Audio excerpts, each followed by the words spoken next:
All right, Padres and the Dodgers, Game 3, NLDS tonight at Petco Park. 6:08 is going to be the first pitch. Michael King on the mound for the Padres. Walker Buehler gets the start for the Dodgers. Just some quick pregame thoughts here live here on this YouTube channel. Thank you, everyone, for watching this. If you are, I will be going live after tonight's game. Not immediately because I'm going to be going to the game, but when I get home, I will be going live and talking about hopefully a Game 3 Padres win to put them one win away from getting back to their second NLCS in the last 3 years. So FS1 obviously is going to be carrying this one nationally. And I guess have fun watching this broadcast because Ken Rosenthal just put out an article that Padres fans do not like, obviously, and understandably so. I have thoughts on that. I already made a video on that earlier today, so you can check that out. But he's going to be the sideline reporter. Joe Davis, the Dodger announcer, is the play-by-play guy. And then John Smoltz will be the analyst. There are some that aren't the biggest fans of John Smoltz.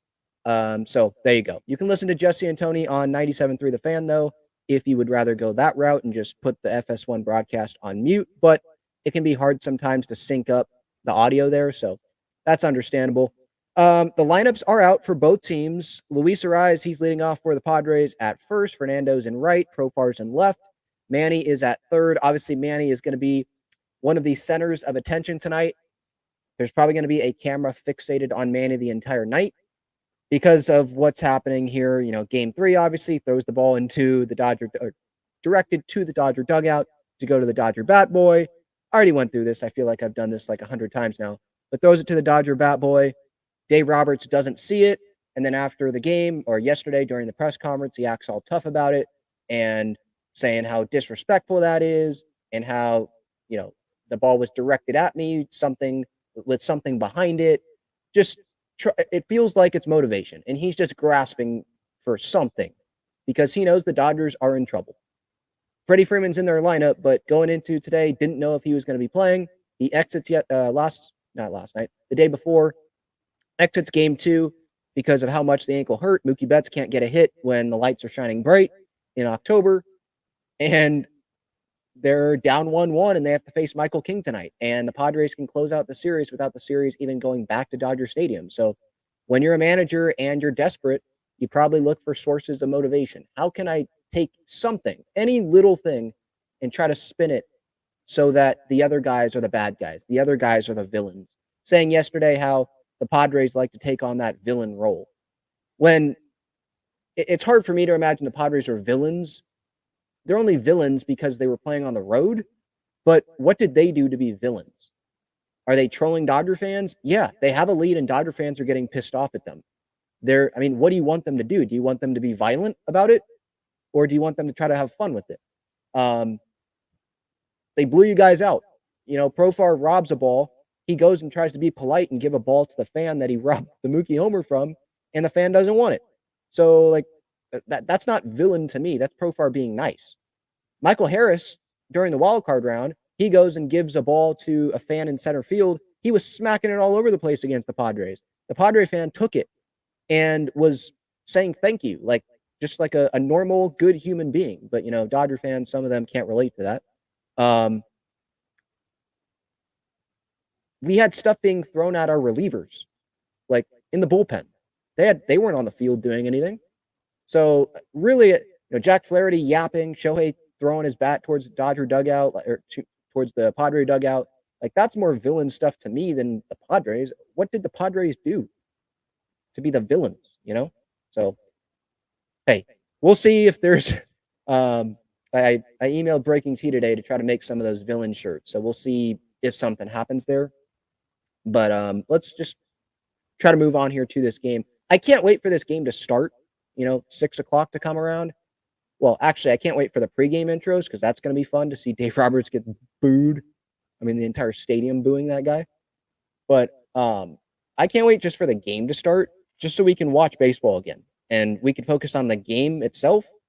And hopefully we can just discuss the Padres playing good baseball instead of discussing this off-the-field stuff that has been overblown. It's blown out of proportion. Ken Rosenthal didn't need to write a big piece about it and attach villain to the name of Manny Machado and Dancing Peacock with Fernando and Profar pulls the fire alarm and like all this stuff. Like, man, I just want the baseball. So let's talk about the baseball here. So obviously with this lineup, like I talked about, Arise, Tatis, Profar, Manny, Merrill's in center, Bogarts at short, David Peralta, he gets the start. He's DHing again, so no Solano, but he'll probably pinch hit at some point. Jake Cronenworth, I'm waiting for him to have that big moment. I know he doesn't have a hit, but I'm waiting for him to have that moment. It's against the Dodgers. I feel like it's going to come. Maybe it's deja vu all over again, where he does it at Petco Park and has a huge moment. And that would be in tomorrow's game if they win tonight, and they can potentially steal it tomorrow. So we'll see. I'm not going to sit here and just give up on Jake Cronenworth. I know that it's in there. He still provides value defensively. And maybe he doesn't make a game-saving play or a game-winning play at the plate. Maybe it's him doing it on defense in the field. That can still help you win baseball games. Higgy, obviously, he gets to start catching, and they're batting him ninth, but he is not hitting it like a nine hitter. He's hitting .333 in the postseason. His OPS is over 1,000. Tatis is over 2,000. Holy cow. Merrill's is over 1,400. Bogey's over 1,200. David Peralta, that's one game, but he had a good game there, obviously with the homer. But Higgy, he has what, 3 homers in this postseason in 4 games? No, 3 games for him, right? Because didn't Elias Diaz start one of these games? I forget. I don't think he did. Yeah, 4 games, I think, for Higgy. But still, he's been doing really good. So that's the Padres lineup. Ohtani, he is DH. Actually, before I get to the Dodgers, Bogey was a question mark, like the health of Xander Bogaerts. So the update there was he didn't participate in the optional light workout yesterday, which isn't surprising. You know, you have the hamstring issue, just go get treatment on it all day and get treatment again today, and hopefully he'll be good to go. Seems like he is. So that's the good news there. If he does have to come out, you know, like watching his health is obviously something that we're going to be watching tonight. If he does come out, I would expect Tyler Wade to go in there and go play shortstop and just keep everyone else where they're at. Obviously, no Kim. Nick Ahmed's not on the roster, so it seems like it would be Tyler Wade to go do that. Crony can play short, but I feel like they would just keep him at second base. On the Dodgers side, Ohtani's DHing, leading off. If you're watching the broadcast, I wouldn't be surprised if you see like Ohtani's up in 5 batters. It was 2 batters. Then in game 2, they moved the graphic from 2 batters to 3 batters. So it just keeps going up. Freaking ridiculous. I mean, to be honest, I do understand like the casual fan that's only like he only knows who Shohei Ohtani is in this series. If you only know Shohei Ohtani, by the way, in this series, you're not even a casual fan. You're just not a baseball fan. And you only know that name because it's been brought up maybe on ESPN, you know, on First Take at some point or something. Because if you're a casual fan, there's a lot of names that you would know if you're a casual baseball fan. Like you're watching games every once in a while, you would know a lot of these players. There's stars all over the place. But Ohtani's DHing, leading off. Betts, he's in right field. Freddie Freeman, he's at first. Teoscar Hernandez is in left. Max Muncy, who, by the way, I just saw he was complaining about the pot. Maybe not complaining, but he brought it up. So to me, that's kind of complaining. He brought it up in the pregame, his pregame presser about the Padres. They intentionally try to get under the Dodgers' skin.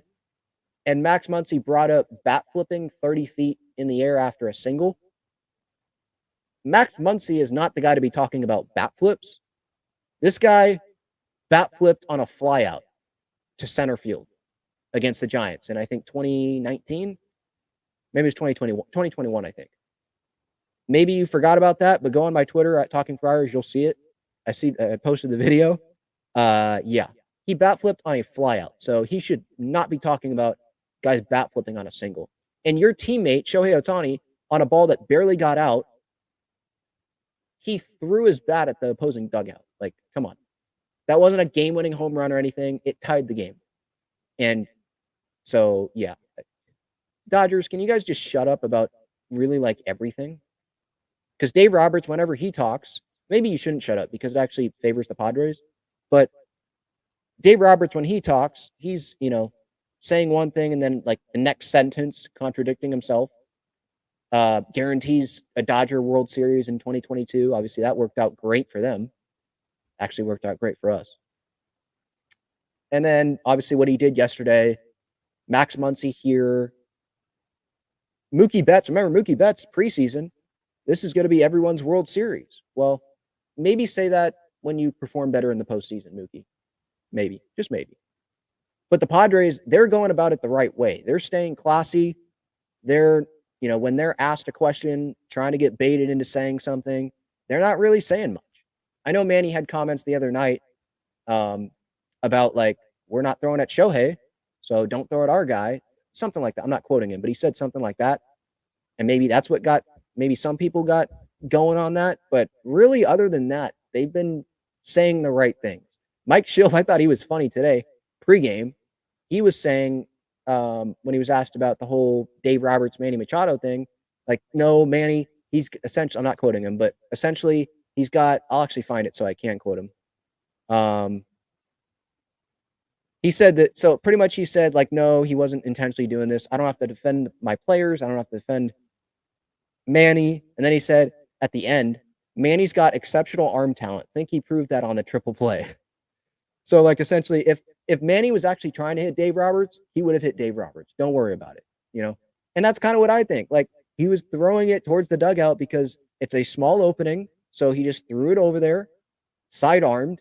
If he actually wanted to throw it hard, he would have, trust me. He bounced it over there, and Dave Roberts is acting like this would have killed him.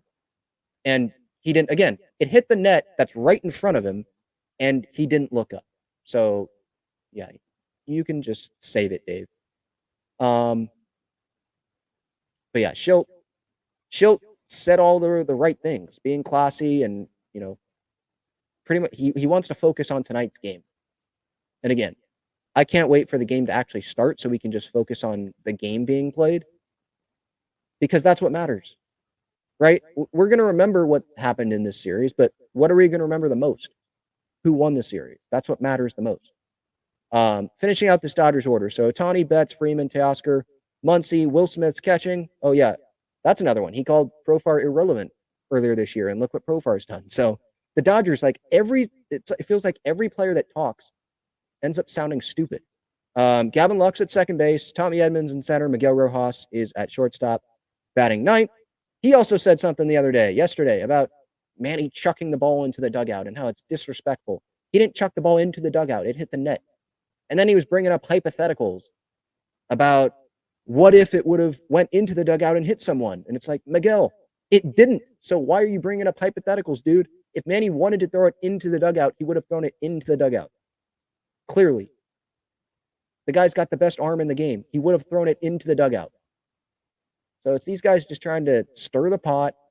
They're talking. It feels like the Padres, it is what they thrive off of. They just keep poking the bear. And whenever the Padres have been poked this year, it has not worked out for the opponent. So I'm expecting the Padres to come out really good tonight and go get a win tonight. They've got Michael King on the mound. Obviously, his last outing, he went 7 shutout innings. He struck out double digits. He had like the best start in Padres, his second best start, I think, behind Kevin Brown, maybe in Padres history. I know Joe Musgrove's against the Mets was really good as well. But Michael King, 7 innings, no runs. And just limiting base runners, efficient, absolutely nasty. Just guys had no shot.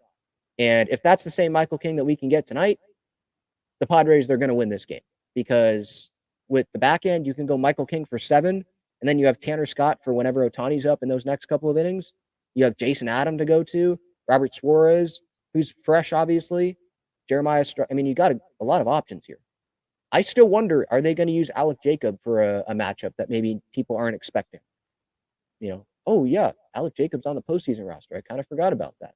Maybe that's what some people will see or they'll think when if Alec Jacob does get into a game to face like a batter. I don't know if they throw him out there to start an inning, but maybe if there's 2 outs in an inning and you have him go face a righty or a lefty that hasn't really faced him, and so it's a weird arm angle. We'll see. We'll see what happens there. But obviously, both bullpens are fresh.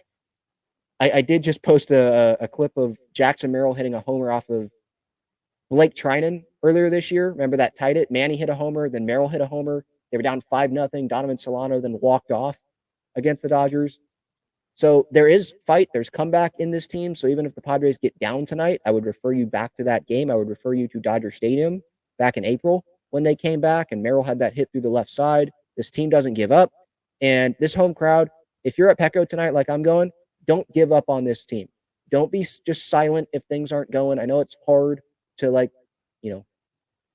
be loud, if stuff isn't happening, if things aren't going your way, but make this still a tough atmosphere for the Dodgers to come into.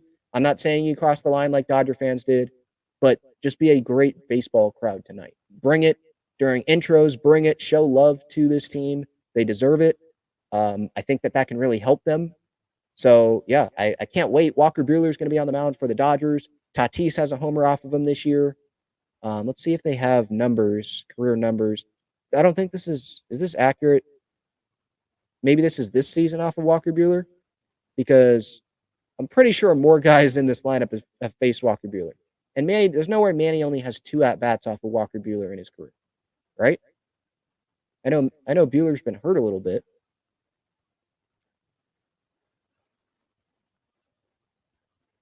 But this is obviously a big swing game because whoever wins, they're 1 game away. His last outing was against the Padres. That was on the 26th. He went 5 innings, gave up 1 earned run. Let's see. He went 6 innings, 1 earned run against the Braves on the 15th. I'm just seeing some of the better teams, playoff teams. How did he do? So May 18th against the Padres, he went 6 innings, gave up no earned runs. Excuse me, that was against Cincinnati. My bad. Yeah, that was definitely the wrong start. The start before that, May 12th, that's when Tatis homered. He went 3 1/3 and gave up 3 earned runs. He allowed 2 home runs that day. Only 2 strikeouts. So the Padres can get to him. Are Dodger fans concerned? Because, like, Walker Buehler, this is the guy that they're relying upon to go up 2-1 in this series. He hasn't necessarily been like the model of consistency, right?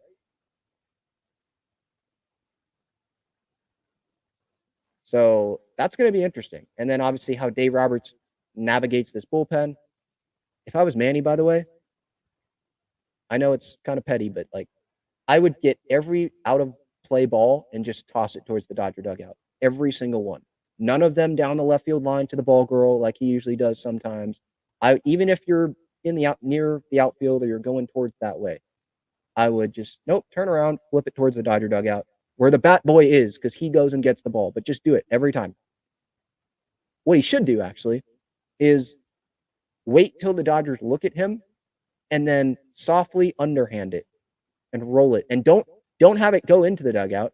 Make the bat boy come get it because it's sitting there because of how soft he rolled it over there, because of how much they freaking complain about it. That would be amazing. So I'm pretty sure Fox cameras will be locked on Manny, like I said earlier, and we'll see how this game goes.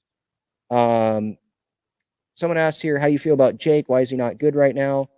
Yeah, he's been striking out. Bottom of the order. Sometimes you don't get the best pitches to hit because they want to make sure that inning ends before the top of the order gets on base. Before the top of the order gets back up again, because if the top of the order gets back up again, that meant you got on base at the bottom of the order, and then they can drive and run. So sometimes the pitchers on the mound, they really step on the gas, if you will, we got to get these guys out. Let's really lock it in and get this bottom of the order out. So maybe that's part of it. I'm not trying to make excuses. Yeah, he needs to be better, but he's not going to get taken out of this lineup. If you want him to be taken out of the lineup, I don't know what to tell you. That's not going to happen. He brings value defensively to this team, and I think the Padres still believe in him, that he still has a big hit somewhere in him. It might be in this series. It might come tonight, and they're not just going to give up on that. And even if they did, you're putting Luis Ariz at second base, and then you have Solano at first, then you have Peralta DHing. That makes you less flexible with bats off the bench in late game situations. You're kind of stuck there with that lineup. Because are you going to pinch hit Crony as a lefty when he's not even hitting well in the series or just in the playoffs period? So I think they like the flexibility that they have with being able to bring Solano off the bench with Peralta in there, Ariz in there, Jake's defense at second base. So that's what I would say about that. Jackson says, I want nothing more than to see a Dodgers thank you fans post. Yeah, when the season's over. LFG Ben, glad I got to meet you at the game last week. Thanks for the show as always. Of course, yeah. LFGSD. Hopefully, I see some fans out there tonight.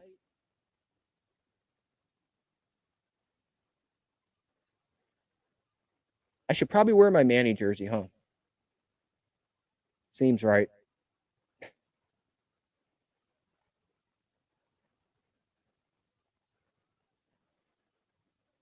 Dodger fans don't know how to act. Well, yeah, some of them.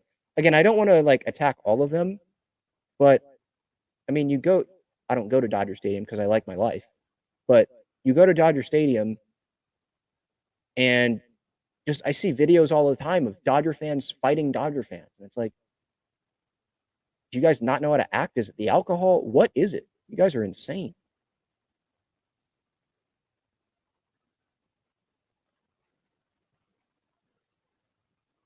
Oh, wow. Nola gave up a homer to Winker. I'm seeing that in the chat. Phillies Met. Oh, Mets are up 2-0. As a Padres fan, I mean, it would be cool to see like a rematch, Padres Phillies. We have Tatis this time. But if the Mets win, we get the home field advantage. And I don't know how much longer this like magical run is going to can go for the Mets. It feels like they're really heavily relying upon Edwin Diaz. And I question how great that starting pitching can be in a best of 7 series, not just a best of 5, because that's different as well. I would give the Padres the advantage there. So I'm pulling. I'd rather have the Mets, but I'm not saying they can't beat the Phillies. I think they can. They can beat anyone left in this postseason. I do believe that.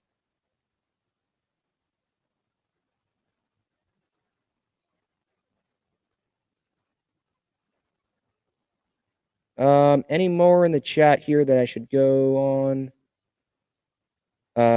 Is this one on Fox 5?